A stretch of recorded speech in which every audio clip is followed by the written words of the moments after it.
Hello and welcome back to Nerd News Today, and it's time for another statue unboxing and review. Now, one of the series we've been looking at for the past year has been from Diamond Select, and it's their Batman Rogues Gallery series. I actually don't know if it's really called that, but it just kind of worked out that way, because Diamond's been doing this line for quite some time now of all the baddies from Batman, and the way they've tied all these different characters together is by including one little signature piece that we're going to look at in a few moments. But ultimately, it's been a really expansive line. I've enjoyed a lot of the parts of it, and this is one of the ones I've actually been waiting to get my hands on. Today we're looking at, from Diamond Select's DC Gallery Diorama series, Bane. The enormous bad guy who broke Batman's back and changed the dynamic of the comics for quite some time. He's had plenty of merchandise, including action figures and statues from other companies, but today we're getting one in the affordable $50 range from Diamond's PVC figure diorama lineup. Real quick, let's just talk about this packaging here, and it's basically the same as you get with any Diamond Select statue. We've got a large window display on the front to get you a great big peek into this great big character. We also have windows on each side of the box, and of course the signature Diamond Select sunroof so that Bane can get himself a tan while he's hanging out in this box. The back of the packaging features no bio about Bane. That's one of my biggest pet peeves about these statues is the inconsistency of when they include bios, when they don't, and how good those bios are. And for the most part, when we looked at statues in 2020, they've really been better about putting good bios, or just at least putting something on the back of the box. But with this Bane piece, we have nothing whatsoever, except just telling us that it's Bane and a statue, whoop-de-doo.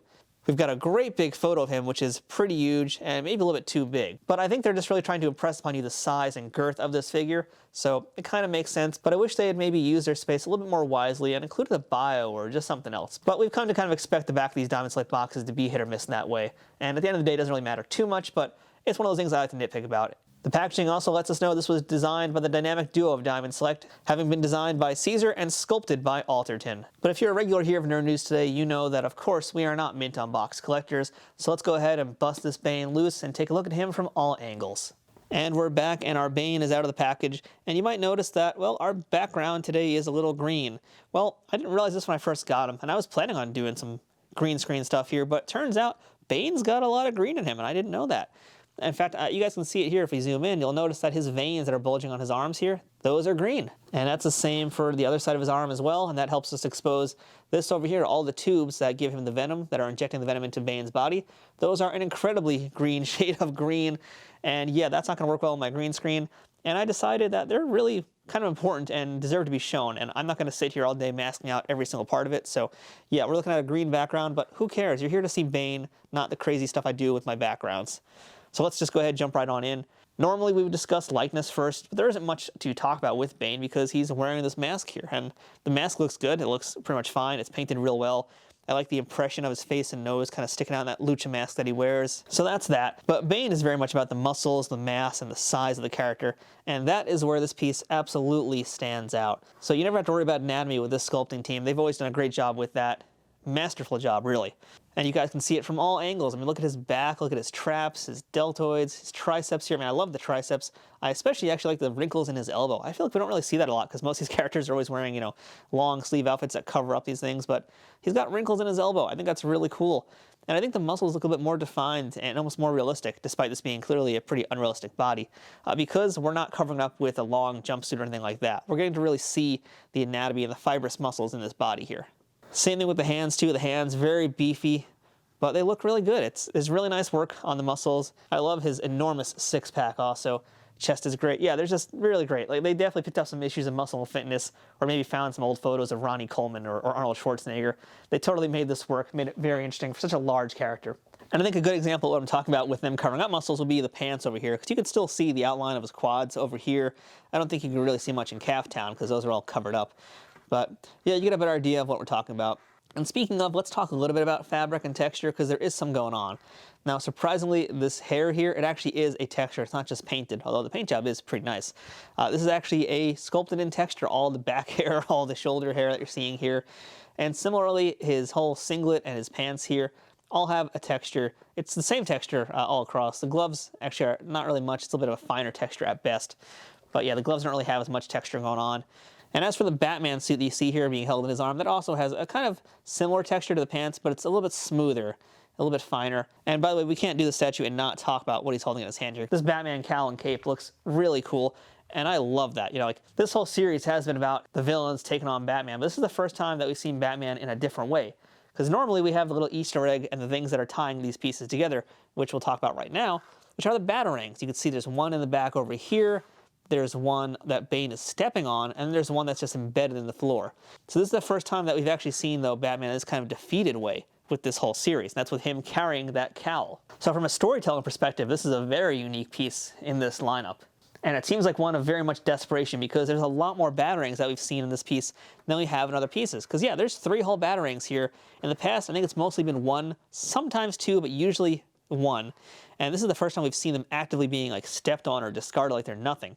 So that makes this really cool storytelling-wise. A lot of drama in this piece. And even the pose of Bane, it really gives us that drama because he's coming towards the viewer here in this pose, and he's also stepping on an angle, stepping towards us in this downward angle. You can see here, it's kind of sloping down. So there's a lot of foreboding elements to this. And the way you have to look at him, you do kind of have to really look at him from this kind of angle to get the whole picture of Bane in there. So it's making the scale of this character seem even bigger and more imposing, more impressive than he already is. So a lot of real great high points here. And by the way, that base too, very cool. I always love just a good solid stone looking base. Doesn't need to be fancy. And this piece, it's not about having a crazy fancy base either. It's really just about tying it together, and it absolutely works 110%. There's no translucent elements here. Would have been cool if they'd done this as translucent, but on the other hand, meh, not a big deal. I don't think it would have added that much to the piece, to be honest. I think this is really cool as it is, just being this kind of gritty statue of Bane coming at you, having just beat the crap out of Batman. It's a really excellent, solid Bane piece here. Paint job is also pretty decent. Not a lot of colors. Typically there aren't in the diamond pieces, but overall it's fairly clean. There's, I can nitpick a little bit actually about, you can see on the tank top here, like kind of some flesh paint got mixed in there. I think that's really the worst of it though. There's not much else to complain about. The paint is fairly solid, and when I say solid, I don't just mean that as a description. I also mean that as the fact that it's well done and well applied throughout the piece. It's kind of cool that his fingernails too are kind of this gross bronze, dirty brown color. That's kind of nice. You can see a little bit of like speckling falling off the fingers there. Not a big deal. It's very small, not noticeable. Otherwise, it's a very solid, very good paint job. So at the end of the day, this is probably my favorite piece in this range of Rogues Gallery statues that Diamond's done so far for the Batman line. And we've looked at a Catwoman, we've looked at a Penguin, we've looked at Poison Ivy. I think there's been a few others we may not have gotten our hands on. But so far, this is the one I like the best. And the main reason for that, I think, is I love how large he looks. I love how grand this piece looks. And I also like that it's really just a no-frills piece in a lot of ways, because Bane is about getting to business, and he looks like he is about to get to do some business, or he's just done it, considering that Bane is carrying that Batman cowl right now with him. Like, he just did something, and he's pretty happy about it. And he's off to go do something even worse now to somebody else. It's a very well-executed piece, great sculpting, wonderful paint job, surprising touches of green, which helped make this thing pop a little bit more. And another excellent addition if you've been collecting these Batman pieces so far. I really like this Bane. I recommend you get it too, because I'm pretty sure you're liking it as well right now. I got no complaints about it, other than those little minor nitpicks about paint, but as we always say here, user mileage may vary. So you might have some paint splotches missing somewhere else, or you might have a little bit worse, or yours might look a little bit better. It's going to depend how you get it, on the day that you get it, on the week that you get it, wherever you get it from. Point being, as I like to say, and as I just said before, user mileage may vary. Otherwise though, I think it's a fantastic piece, and a definite must-have for Batman collectors. And at the price point of $50, you can't beat that. So if you'd like to add this Bane to your statue collection, why not use our Amazon affiliate links? We're going to have links in the description for this video. You can go ahead and pick it up from them at no extra cost to you, and it helps us out a ton. And if you get a Bane that's got a worse paint job than what I've got, which isn't bad at all to begin with here, you could always send it back to Amazon, and if they still have any in stock, they can replace it for you, no problem. So until next time, I'm Matthew. This has been Nerd News Today. Thanks for watching. And remember, don't break your back looking for a good statue. Just subscribe to Nerd News Today to hear all about them. Oh, that was a good tagline. I didn't even know I was going to do that. Thanks for watching. See you guys next time.